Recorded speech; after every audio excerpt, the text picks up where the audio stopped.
I'm ready. So can you tell us about your childhood?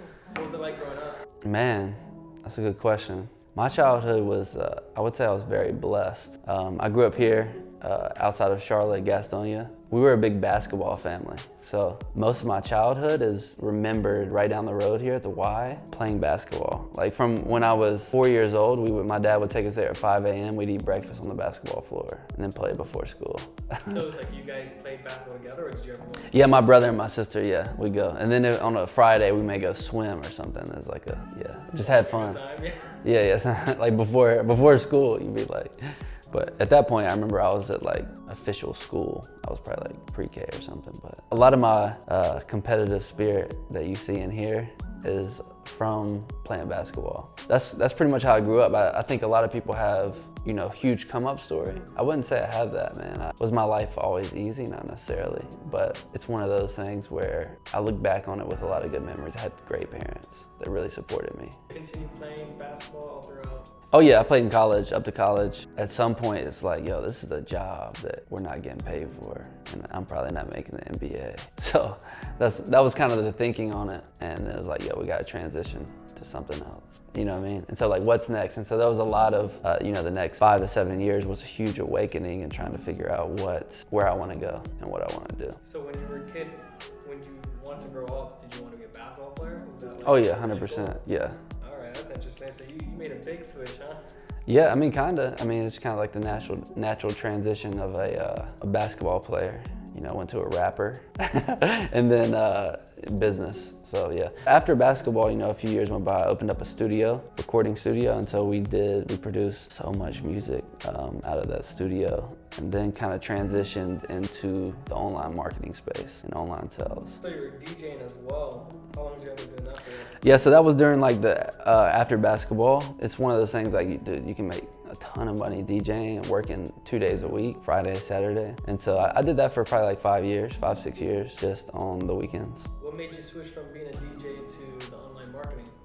Good question. Well, the biggest transition the DJing thing was not really a passion. It was just something that I was really good at, you know what I'm saying? It wasn't something that I wanted to do forever. I think the big transition for me came when I was running marketing for my music personally, and it was good, but we're like, yo, this music isn't really making money. We're just trying to build a fan base. And it was like, yo, what if I took this and plugged it into a business, and the business is something I could sell? Now, the studio was very profitable, but I got to the point where, man, I was like, yo, staying up till 4 in doing studio sessions is probably not the move for me long term.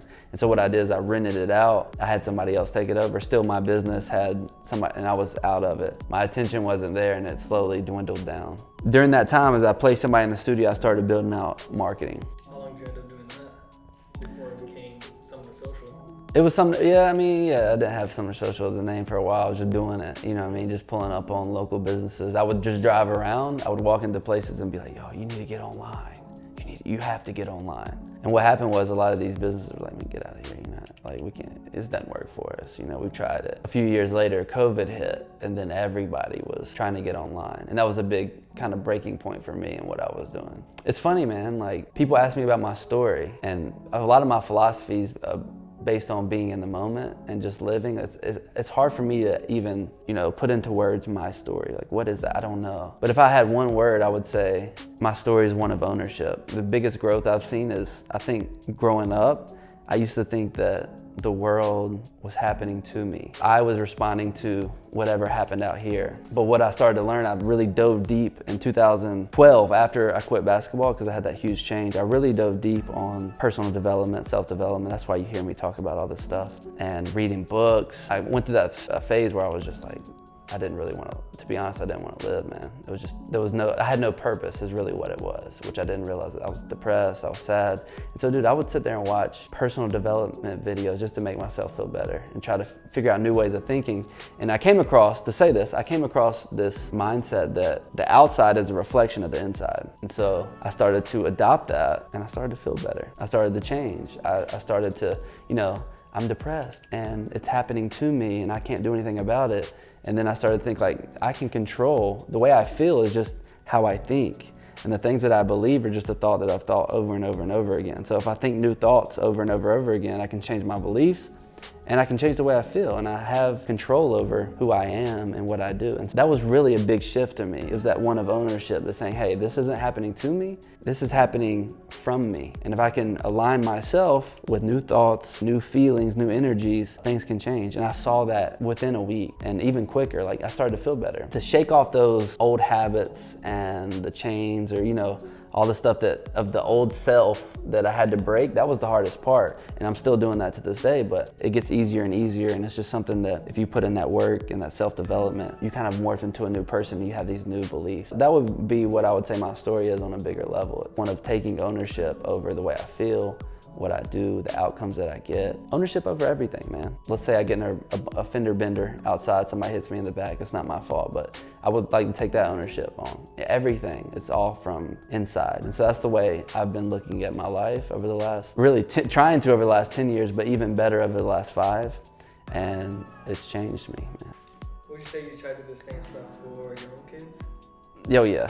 For sure. I think they're young, like my kids are young, so it's like really hard to, I'm not gonna impress, I'm gonna be a leader by example in what I do, but I'm gonna let them figure out their own way of dealing with processing this world. And then when they need me, I'll be there. I'm not gonna just like force on what I do. We'll try to be a positive impact, but I've only been a father for not long, so I don't know anything, man. In that regard, man, I'm still learning every day, for sure. Besides basketball, what other interests or hobbies did you have as a child? Did you carry any of them? Just creating, man. I just like creating. I feel like you're probably similar.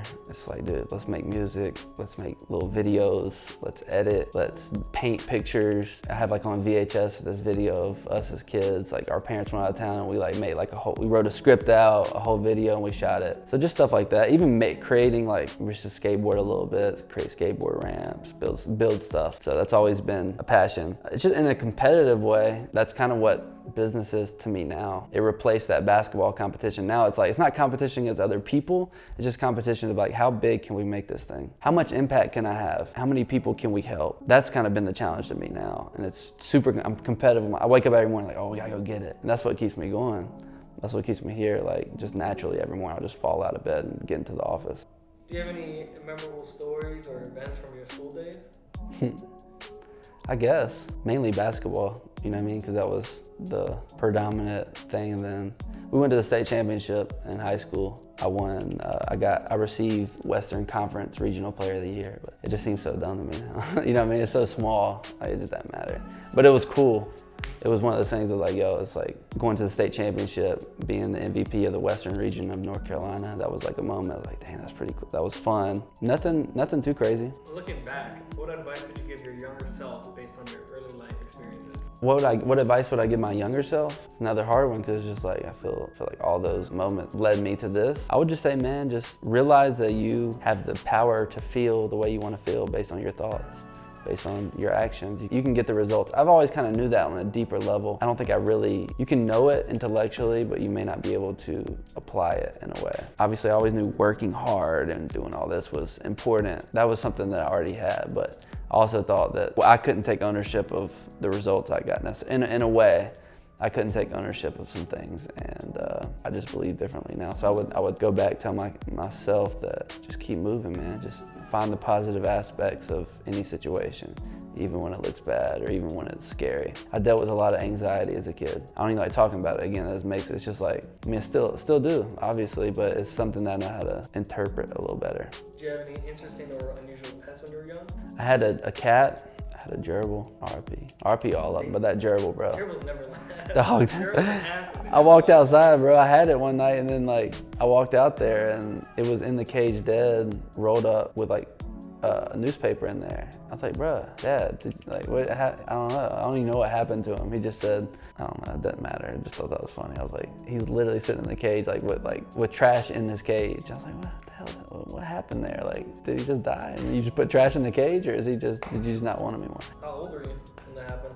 Probably like kindergarten or something. We ran over a cat. I had a cat, lucky day. RP to the cat too. We were on RP all of them. And we ran over it in the driveway. That was kind of a sad day for me. And then I had a dog, Mose, so nothing crazy, just dog, cat, gerbil. What kind of dog? Welsh Corgi, have you seen those before? I think so, you have a little... They're like little short guys. Yeah. Like kind of stuff, no tail, Mm-hmm. yeah. he end up getting? I don't even remember, man. Probably like 12, 15 or something like that, at least. He slept with me the day before he left, but I'm not a big dog person. After that, that's a good point. Yeah, I'm not a big dog person or animal person now. Not that I love dogs, but it's just like, damn, this guy gonna die soon. Not soon, but like, you know what I mean?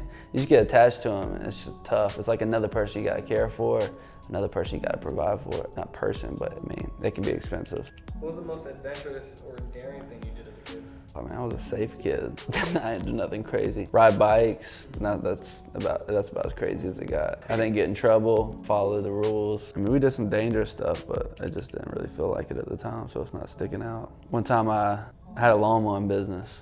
I was always a little entrepreneur. That'd be the other thing. If I were to, that might be the story to tell. I would sell socks. I mowed grasses in the neighborhood, mowed yards. But one time I tried to attempt to tie the lawnmower to my bike, get the yards done faster. And I went around the corner and I flipped over. And it literally was upside down spinning because I had the thing tied down because I had to keep it going. And like right as I put my foot down, like right on the, not on the blade, but beside it, I would have cut my leg off, but I was probably like 6 inches away from stepping inside the mower that was spinning up because I went around tried to tie it to the bike. Not the smartest idea. That might be like one of the things that, what's the dumbest thing you ever did? That was probably the answer to that question, but. You were innovative. I was ahead of my time. All right, so my advice to you would be this. If you're in a position that you don't like, you're not happy, you're stuck doing something that doesn't fulfill you. My best advice would be look for the positive aspects. If you're alive, if you're breathing, there's something that you can be thankful for. There's something you can be grateful for. So start to make a list. For some people, it's gonna be difficult. It's gonna be tough. It's gonna feel unnatural at first. But if there's one thing that you can be thankful for, find appreciation in it and ultimately shift your attention to any positive aspects that you can find. And what that's done for me is it's given me the ability to see new things, to see new perspectives, to create new outcomes. And I believe that's available for everybody, even in some of the worst situations that I couldn't even comprehend, that I've never been that low. I believe that's available. But it starts with one step. It's finding appreciation. Maybe it's going to walk, look at the trees, sky, look at the sun, and just find some appreciation. Build off that. Start to notice things in a different light. Changed my life. It changed a lot for me. And ultimately, it's led me on this journey, which I'm currently in the middle of, and looking forward to sharing more with you. Like I said, just another day in the life. Some days it's pretty, some days it's flashy, but just like most days, it's just another day.